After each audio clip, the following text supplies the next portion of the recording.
is basically a true story. I lost my mother's twin sister back in midsummer, and she was like a second mother to me.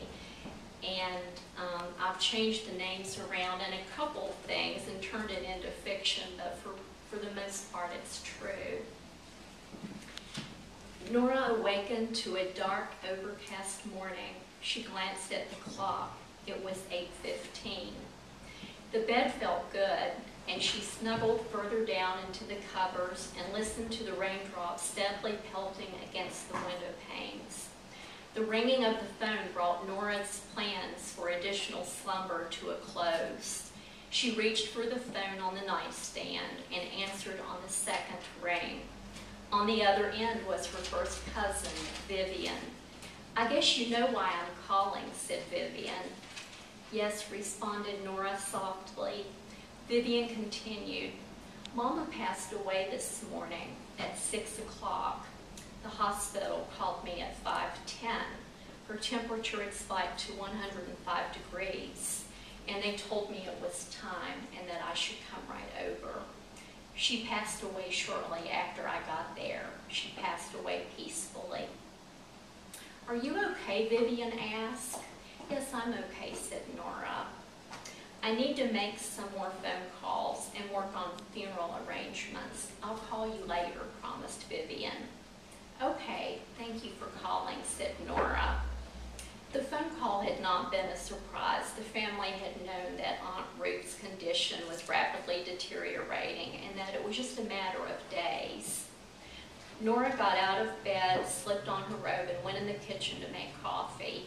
As she sat in the sunroom, sipping on her coffee and looking out the window, she thought about her memories of Aunt Ruth over the years and how she touched so many people's lives in such a positive way, especially her own life.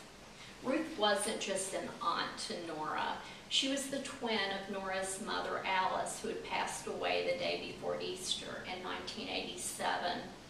Ruth and Alice were very close, and had spent a lot of time together until Alice's passing. And the closeness trickled down to Nora when she was growing up, and her mother worked as a social worker. Her mother's job often included working evenings and weekends, and Nora had spent numerous weekends with Ruth while her mother worked. Aunt Ruth taught at all 4 elementary schools in Lillian County at one time or another during her 40 years of teaching. Her students loved her because she was so creative and she made learning fun, not to mention that she loved her students and they each knew it. Up until the time that Aunt Ruth died, when Nora would run into classmates that had her on as a teacher, some of the first words out of their mouths were always, "How is your Aunt Ruth?" When Nora stayed with Aunt Ruth on the weekends, she reviewed Nora's homework, went over spelling words with her, and helped her with every subject that she was having difficulty with.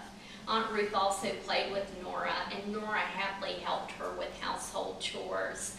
Nora usually had Aunt Ruth to herself because Aunt Ruth's husband, Fred, worked in law enforcement, and he always worked weekends. Over the course of the last several years, Aunt Ruth had suffered numerous setbacks in her health, and she had fallen several times.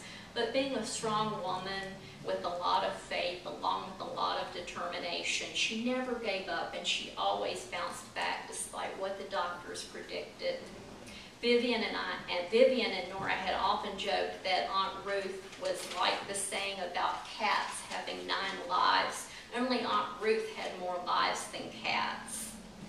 The most recent episode that landed Aunt Ruth in the hospital had occurred more than 2 months prior to her passing. She had multiple health problems of a severe nature, including congestive heart failure, and after several days she was discharged from the hospital to the rehab unit at a nursing home, only to end up back in the hospital several weeks later. She was discharged again and ended up at a rehab unit in yet another nursing home. By that time, it was becoming apparent to the family and Ruth that short of a miracle, she would never be able to go home. In what turned out to be Aunt Ruth's final day, she was suffering physically and struggling emotionally. Her struggle emotionally was the most difficult for Nora to watch. Aunt Ruth and Uncle Fred had been married for more than 70 years. And while there was no doubt ever that they loved each other deeply, Nora did not realize the passion and the romance that had continued through all these years of marriage until her last visit with her aunt. During this visit, Aunt Ruth was in a lot of pain, and she was also very restless. She kept watching the hands of the clock in anticipation of the phone call from Fred that always came at exactly 8 o'clock every evening.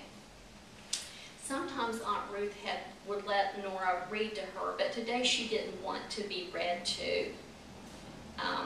Nora did devotions in prayer with Aunt Ruth, and together they recited the 23rd Psalm. Aunt Ruth then said, "Nora, I hate to leave you, but I'm ready to go.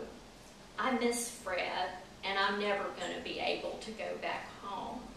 I can't see well enough to watch TV, and I'm suffering.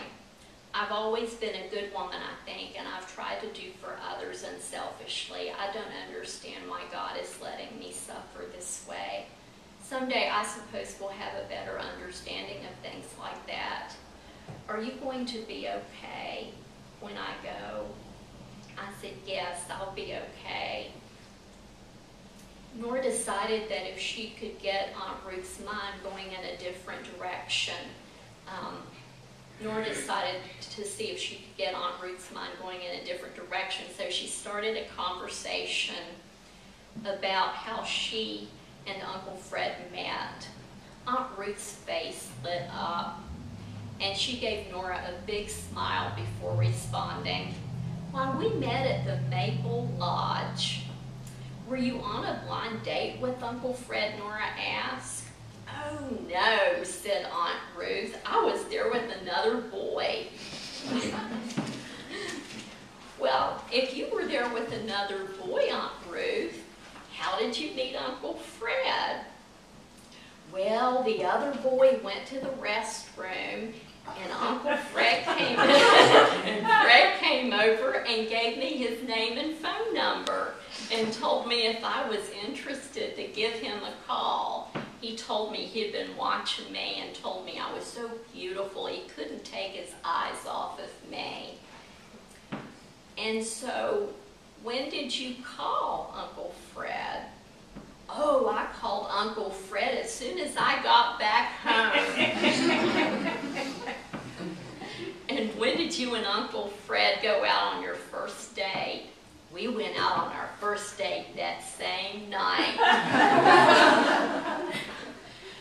"Well, how long did you and Uncle Fred date, Aunt Ruth, before you got married?" "Oh, we dated 2 to 3 weeks." "Well, where did you get married?" "Well, I was so young that we had to elope. We eloped to Bristol, Tennessee." Nora said, "Well, Aunt Ruth, I bet Papa didn't like that, did he?" And Aunt Ruth said, "No, he sure didn't." And Papa was Aunt Ruth's father. I glanced over at the clock, and by then it was 8 o'clock on the dot. The phone rang. Aunt Ruth picked up the phone and said, "Hi, honey. How are you?" And on the other end, Uncle Fred, basically said the same thing, and he said, "I love you." And she said, "I love you too, honey. I can't wait to talk to you again tomorrow morning at 8 o'clock. You sleep good."